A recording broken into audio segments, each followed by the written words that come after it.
देशातील सर्व 12वी पास झालेल्या विद्यार्थी आणि त्यांच्या पालकांना नमस्कार. भारतीय लोकशक्ती पार्टी या यूट्यूब चॅनलमध्ये मी डॉक्टर ईश्वर यमगर आपल्या सर्वांचं हार्दिक स्वागत करतो आहे.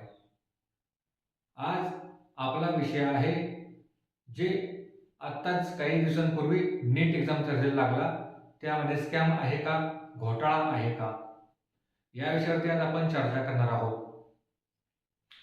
5 जूनला नीटचा निकाल लागला आणि पूर्ण देशामध्ये एक संतापाची लाट तयार झाली. एक असा समज निर्माण झालेला आहे की नीटमध्ये स्कॅम झालेला आहे, घोटाळा झालेला आहे.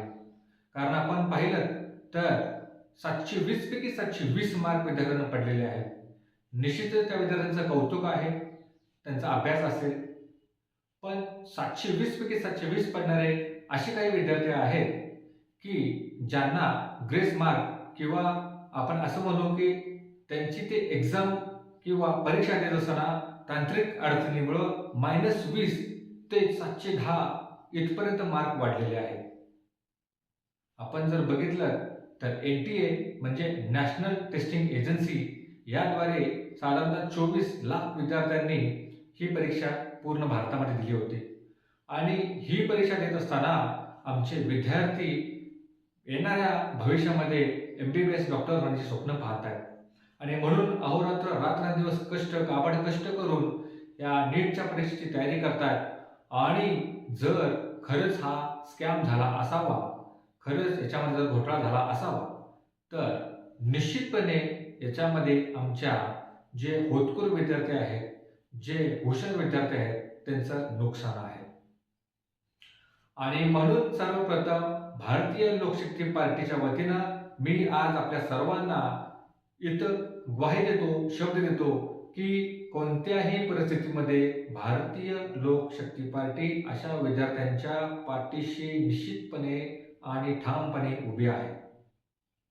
आपण कोणावरही अन्याय होऊ द्यायचा नाहीये आणि त्यासाठी आपल्याला जे काय करावं लागेल ते आपण निश्चितपणे करणार आहोत.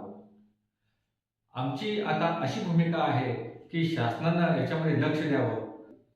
शासनानं एक समिती गठीत करावी आणि याच्यामध्ये स्कॅम झाला का, पेपर लीक झाला होता का, याची पारदर्शकपणे याची चौकशी करावी आणि त्याचा खुलासा जनतेसमोर करावा.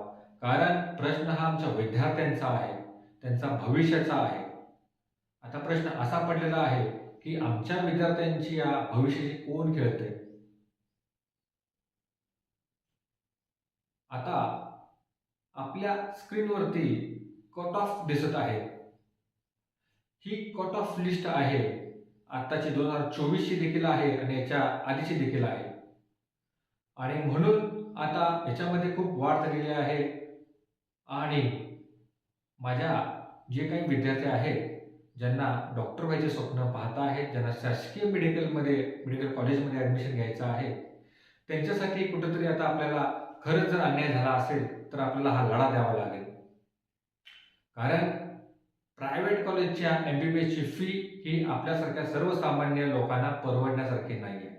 आणि म्हणून आपली मुलं, आपली विद्यार्थी रात्रंदिवस अभ्यास करतात, रात्रंदिवस काबाड कष्ट करतात. आणि या निमित्तानं माझ्या शासनाला सांगणं आहे, माझ्या शासनाला एक विनंती आहे की कृपया करून तुम्ही याच्यामध्ये गांभीर्याने लक्ष द्यावं. आमच्या विद्यार्थ्यांचा भविष्याचा प्रश्न आहे. जर आपली याच्यामध्ये भूमिका आम्हाला स्पष्ट दिसली नाही तर निश्चितपणे आम्ही सर्व विद्यार्थी आणि पालक मिळून रस्त्यावरची लढाई देखील लढण्यासाठी तत्पर आहोत, सज्ज आहोत. या निमित्तानं मी आपल्याला सांगू इच्छितो की या डिस्क्रिप्शनमध्ये मी माझा कॉन्टॅक्ट नंबर, माझ्या पक्षाची वेबसाईट, या सर्व गोष्टी मी पुरवतो आहे. तुम्ही हा व्हिडिओ जास्तीत जास्तपणे शेअर करा आणि आपले जे काही विद्यार्थी असतील, पालक असतील, त्यांच्यापर्यंत हा व्हिडिओ पोहोचवा. आपण सर्व मिळून सर्वांनी एकत्रित येऊन आपण न्यायालयीन लढा देखील लढू शकतो, आपण रस्त्यावरची लढाई देखील लढू शकतो. कारण प्रश्न आता आपल्या मुलांचा आहे, प्रश्न आपल्या मुलांच्या भविष्याचा आहे. आणि यासाठी आम्ही आपल्या खांद्याला खांदा लावून लढण्यासाठी तयार आहोत. म्हणून माझी विनंती आहे की आपण हा व्हिडिओ पाहिल्यानंतर निश्चितपणे आपले जे काही दुसरे विद्यार्थी असतील त्यांच्यापर्यंत हा व्हिडिओ पोचवा आणि त्यांना सांगा की पुढे पोचवा. आणि मी या डिस्क्रिप्शनमध्ये माझा मोबाईल नंबर देखील देतो आहे. तुम्ही निश्चितपणे मला केव्हाही फोन लावू शकता. मी डॉक्टर देखील आहे आणि मी लॉचा अभ्यासक देखील आहे. म्हणून आपण सर्वांनी एकत्रित मिळून एक संघ होऊन निश्चितपणे या घोटाळा जर झाला असेल तर आपण याचा निश्चितपणे मागोमाग लावू आणि आपल्या मुलांना न्याय मिळवून देऊ. आपण सर्वजण लवकरच एकत्रित येऊ आणि पुढची दिशा ठरवूया. जय महाराष्ट्र.